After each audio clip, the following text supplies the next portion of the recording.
아멘.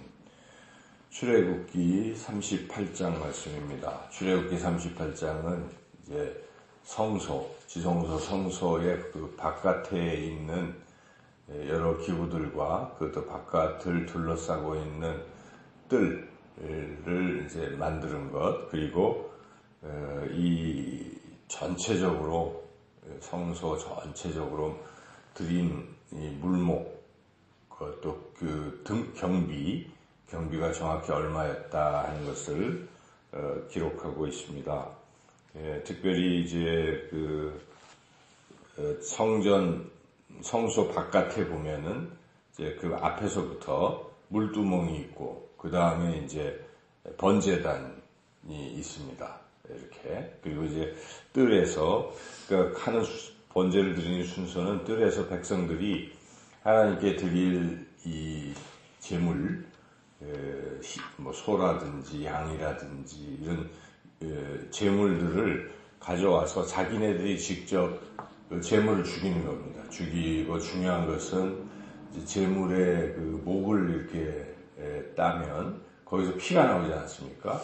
그래서 밑에 이런 대접 같은 걸로 이제 피를 받는 거죠. 그래서 피를 받고, 또 드린 이 희생제물은 이렇게 이제 뭐 가죽을 벗겨내고, 또 뼈 같은 거 바르고, 이렇게 살도 떼어내고 뭐 하는 그 각을 뜬다고 하는, 이제 그것도 다 이렇게 떠서 그거를 제사장에게 이제 주는 거죠. 그럼 제사장은 특별히 그 피를 받아서 이 번제단에다가 이렇게 또 바릅니다.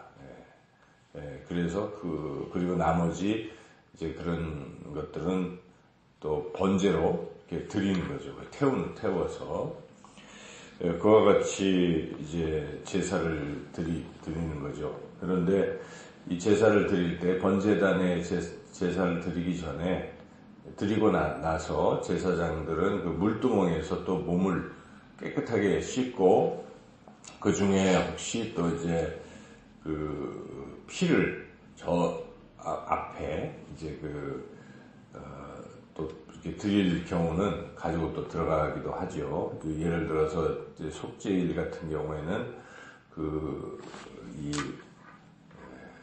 언약궤 위에 속죄소에 이렇게 또 뿌리기도 합니다.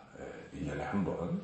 그래서 그렇게 제사를 이제 드리는 것인데, 중요한 것은 이 제사에 대제사장이나 제사장만 참여하는 것이 아니라, 방금 설명드린 대로 백성들이 자기가 직접 제물을 잡고 하는, 거기에 참여한다는 것이죠. 모든 백성들이 다 이 제사 드리는데 참여하고 있다. 헌물을 드리는 것뿐만 아니라 이제 그 제물을 이렇게 자기가 잡는 이런 일까지 다 한다는 것이고요.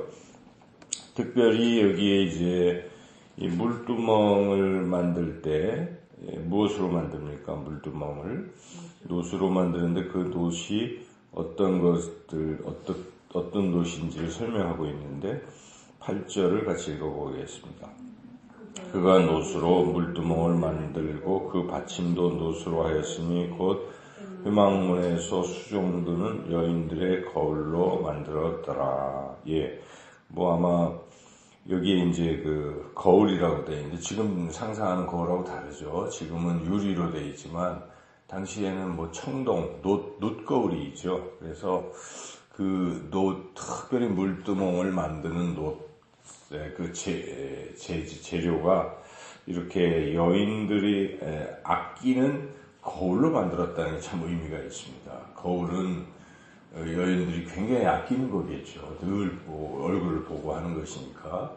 신약에서 마치 그 향유를 담은 옥합이 있어요. 옥합. 그래서 굉장히 소중히 여기죠, 여인들이. 그런데 그 옥합을 깨뜨려서 우리 예수님의 발에 이렇게 붓거나 머리에 붓거나 하는 그 여인들 이야기가 복음서에 나오는데, 그와 같은 헌신이죠. 헌신. 그것은 마찬가지로 여기에 이 여인들의 거울도 헌신을 상징하는 것입니다. 여인들도 이렇게 하나님 앞에 자신의 소중한 것을 드려서 이렇게 성막을 지금 만들고 있다는 것을 우리가 깨달을 수가 있습니다. 그리고 성막 울타리를 이렇게 쭉 만들고, 이제 이 성막과 그 성막 안에 들어가는 기구들을 누가 만들었습니까? 그 기구들을 이제 여기에 부살렐과 오홀리압이 만든 것이죠. 22절, 23절에 보면 유다 지파에서는 부살렐, 그리고 23절에 단 지파에서는 오홀리압. 그래서 둘이서 이렇게 서로 협력해서 뭐 조각도 하고 만들기도 하고 해서 다 이렇게, 그러나 어떻게 만들지는 하나님이 지시한 대로 그대로 이렇게 만들었다. 물론 거기에는 성령이 주시는 지혜가 있죠. 능력, 이런 것으로 이제 자세하게 만들었지만은, 그리고 하나님이 만들라고 하신 그대로, 이제 명령하신 대로, 모세를 통해 명령하신 대로 만들었다는 점이고, 여기서 또 중요한 한 가지는 이 들어간 재료의 리스트, 물목과 그러니까 들어간 경비가 얼마인지를 정확하게, 아주 자세하게, 꼼꼼하게 다 기록했다는 것입니다. 거기에는 아론의 아들인 이다말, 다음은 이제 대제사장이 될 아들이죠. 이다말이 모든 재정을 꼼꼼하게 건축 비용들을 다 적었다는 것이죠. 그래서 24절부터 끝까지는 얼마 들었는지, 몇 세겔 다 기록을 하고 있죠. 그리고 특별히 이 예물에 여기에 성전세를 냈다는 것을 보면은, 성전세는 당시에 20세 이상 되는 남자, 60세까지의 그 사람들이 다 내는 것입니다. 한 세겔 또는 반 세겔, 성전세는 예수님 당시에도 그걸 내지 않습니까? 성전세. 그래서 이 성전세를 낸다는 것은 똑같이 다 참여할 수 있도록 이렇게 했다는 것이죠. 어느 특정인만 이 성전을 건축하는데 어떤 것을 했다는 게 아닙니다. 다 같이 했다는 것이죠. 그래서 60만 명이 다 여기에 은 반세겔씩 낸 것이죠. 은 한 개. 26절 읽어보겠습니다.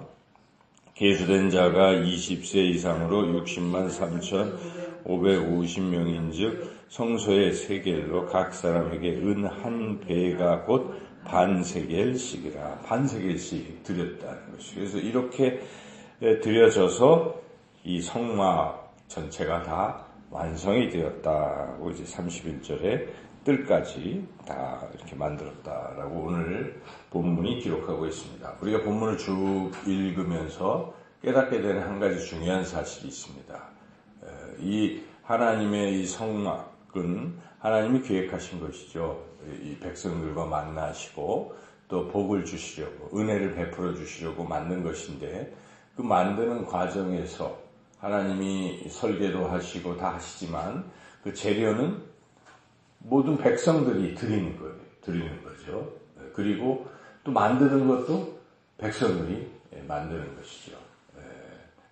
오홀리야, 물론 지명된 사람이 만들었지만, 그리고 다 만들어졌을 때 이것을 정확히 회계를 보고 재정 계산을 하고 하는 것도 또 백성들이 하는 것이죠. 그래서 오늘날 우리가 교회의 모습과 비슷한 것입니다. 한 교회가 이렇게 운영이 되고 나아갈 때는 모든 성도들의 헌신과 또 참여와 이런 것을 통해서 교회는 계속 나아간다 하는 것이죠. 그래서 우리 각자가 어느 한 사람도 예외 없이 성전세 반세겔씩 낸 것처럼 모두가 다 함께 참여해서 교회를 세워나가고 또 교회에 주신 사명을 잘 감당해야 한다는 것을 우리가 깊이 깨닫습니다. 특별히 여인들이 거울을 이렇게 하나님께 드린 것 같은 진정한 또 전폭적인 헌신이 또 우리에게 필요한 것이죠. 하나님은 그런 것을 기뻐 받으신다는 것입니다. 받으셔서 하나님의 어떤 계획, 하나님의 뜻을 이루어 가신다는 것을 우리가 생각하고 우리 모두가 진정으로 다 같이 헌신하여 하나님이 계획하신 일을 이루어 나가는 그러한 복된 삶이 되시기를 주님의 이름으로 축원합니다.